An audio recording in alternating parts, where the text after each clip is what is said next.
আমাদের মেয়েদের তো কোনো কাজ নাই, খেয়ে দিয়ে শুধু ঘুমায় আর ঘুমায়। ঘুম থেকে উঠে আমি চলে আসছি রান্নাঘরে আবার খাওয়ার জন্য। তো হ্যালো এভরিওয়ান, আসসালামু আলাইকুম। কী অবস্থা তোমাদের? আশা করি তোমরা অনেক অনেক ভালো আছো। তো আমিও আলহামদুলিল্লাহ খুব ভালো আছি।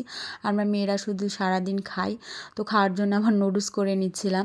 আমি কিন্তু নুডলসে সিম দিয়েছি আর ব্রকলি দিয়েছি। কে কে এইভাবে মানে নুডলস রান্না করে খাও অবশ্যই কমেন্টে জানাবা। তারপরে আমি এই যে মাছ ভাজতে দিয়ে দিলাম। আমি হচ্ছে দুপুরে আজকে এই মাছ ভাজি করবো, এটা হচ্ছে বলে পাবদা মাছ, আর হচ্ছে আলু ভর্তা করব। তো আমার মাছ ভাজিটা খুব ভালো লাগে। আমার মেয়ে হচ্ছে কোনো মাছই খেতে চায় না, তো এইভাবে ভাজি করে দিলে ও খেতে চায়, মানে মশমশা করে যদি ভাজি হয় তাহলে ও খেয়ে নেয়। তাছাড়া ও কোনো মাছ খেতে চায় না, এই জন্য ভাজিটা বেশি খাওয়া হয়।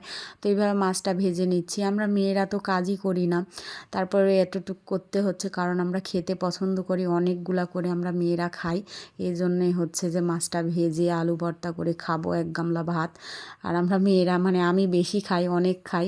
তারপর মাছটা সুন্দর করে মচমচা করে ভাজি করে নিয়ে তারপর এখানে আলু ভর্তা করে নিচ্ছি। আর আলু ভর্তা আমি যদি প্রতিদিন করি, আমার মেয়ে প্রতিদিনই খাবে, একদিনও বলবে না যে খাবো না। এত পছন্দ আলু ভর্তাটা।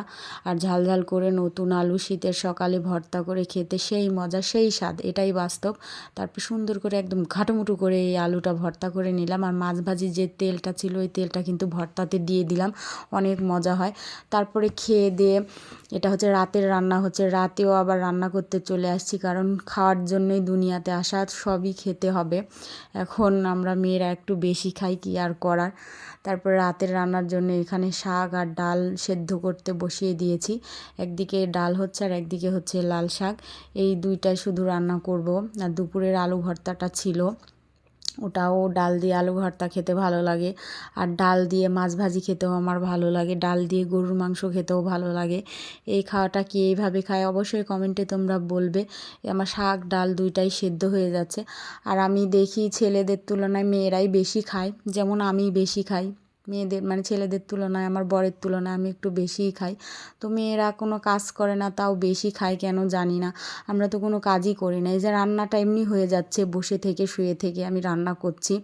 এখানে কিন্তু দাঁড়িয়ে থাকছি না, বসে শুয়ে রান্না হয়ে যাচ্ছে, কিছুই করা লাগে না। আর যারা রান্না করে তারাই বুঝে যে রান্না কোনো কাজই না, কি আর বলবো, এটাই বাস্তব। তারপর ডালটা সুন্দর করে মিশিয়ে তারপর আমি পানি দিয়ে দিলাম। আর এই ডালটা এত সুন্দর সেদ্ধ হয়, ডাল কিন্তু আমি কুকারে দিই না, একদম কড়াইয়ে দিয়ে সেদ্ধ করে রান্না করি। তারপর ডালে আমি বার্গার দিয়ে দিব।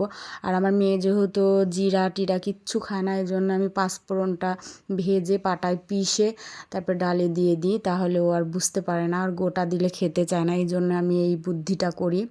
তো তারপরে শাকটা এখানে ভেজে নিব, রসুন তেলে দিয়ে ভেজে এই শাকটা যে দিয়ে দিয়েছি।